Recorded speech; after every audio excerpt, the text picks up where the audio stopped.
Malam itu, saya memutuskan untuk mengunjungi perkampungan terpencil di daerah pegunungan yang dikenal dengan nama Kampung Sembunyi. Kampung ini jarang dikunjungi orang luar karena banyak cerita seram yang mengelilinginya. Orang-orang di kota mengatakan bahwa kampung itu dihantui oleh roh-roh penasaran, dan penduduknya sendiri selalu menolak kedatangan orang luar. Rasa penasaran saya mengalahkan rasa takut, dan dengan berbekal senter, peta, dan ponsel dengan baterai penuh, saya memulai perjalanan. Perjalanan menuju Kampung Sembunyi cukup menantang dengan jalan setapak yang berliku dan gelap. Udara malam terasa semakin dingin saat saya mendekati kampung itu. Saat tiba di pintu masuk kampung, suasana langsung berubah. Tidak ada suara kehidupan. Hanya angin yang berhembus melalui pepohonan dan rumah-rumah kayu tua yang berdiri kokoh meski tampak usang. Saya menyusuri jalan utama kampung dengan hati-hati, mencoba mengabaikan perasaan tidak nyaman yang mulai merayap. Saya sampai di pusat kampung, di mana saya menemukan sebuah rumah besar yang tampaknya pernah menjadi rumah kepala kampung. Pintu rumah itu setengah terbuka, berderit saat tertiup angin. Dengan hati-hati, saya memasuki rumah tersebut, berharap menemukan petunjuk tentang misteri kampung ini. Di dalam rumah, suasana lebih mencekam. Bau apek dan debu menyengat hidung. Saya menyorotkan senter ke sekeliling, melihat perabotan tua yang tertutup kain putih. Tiba-tiba, saya mendengar suara langkah kaki dari lantai atas. Jantung saya berdetak lebih cepat. Saya menoleh, tetapi tidak ada siapa-siapa di sana. Saya memutuskan untuk naik ke lantai atas. Meski hati kecil saya merasa ragu.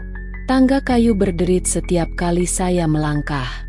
Di lantai atas, saya menemukan sebuah kamar dengan pintu tertutup rapat. Saya mencoba membuka pintu itu, tetapi terkunci.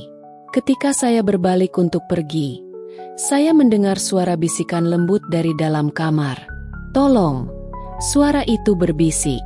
Saya merasa bulu kuduk berdiri. Saya mencoba membuka pintu itu lagi, kali ini dengan lebih keras. Pintu itu terbuka dengan suara keras, dan saya melihat sebuah kamar kecil dengan jendela yang menghadap ke hutan. Di sudut kamar, ada sebuah meja dengan buku tua di atasnya. Saya mendekati meja itu dan membuka buku tersebut. Buku itu penuh dengan catatan harian milik seorang gadis bernama Lila. Dalam catatannya, Lila menceritakan tentang penduduk kampung yang mulai berperilaku aneh setelah kedatangan seorang dukun misterius. Dukun itu membawa sebuah benda aneh yang dia sebut sebagai cermin jiwa. Konon, cermin itu bisa menangkap jiwa manusia dan menjebaknya di dalam. Lila menulis bahwa dia melihat bayangan aneh di cermin itu dan mendengar bisikan-bisikan dari dalamnya. Dia merasa ketakutan, tetapi tidak ada yang percaya padanya. Pada hari terakhir catatannya, Lila menulis bahwa dia berencana untuk melarikan diri dari kampung itu, tetapi tidak pernah ada kelanjutan dari catatan tersebut. Saat saya membaca catatan terakhir, saya mendengar suara langkah kaki mendekat lagi. Saya bersembunyi di balik lemari, mencoba menahan napas. Langkah itu semakin dekat, dan saya melihat bayangan besar bergerak di koridor. Bayangan itu masuk ke kamar dan berhenti di depan meja. Saya mengintip dari celah lemari, melihat sosok laki-laki tua dengan mata kosong menatap cermin di atas meja. "Tolong bebaskan kami," bisik suara dari dalam cermin. Laki-laki tua itu berbalik dan menatap langsung ke arah saya. Saya merasa ketakutan, tetapi tidak bisa bergerak. Sosok itu mendekati lemari, tetapi tiba-tiba berhenti dan menghilang begitu saja. Saya keluar dari tempat persembunyian dengan hati-hati.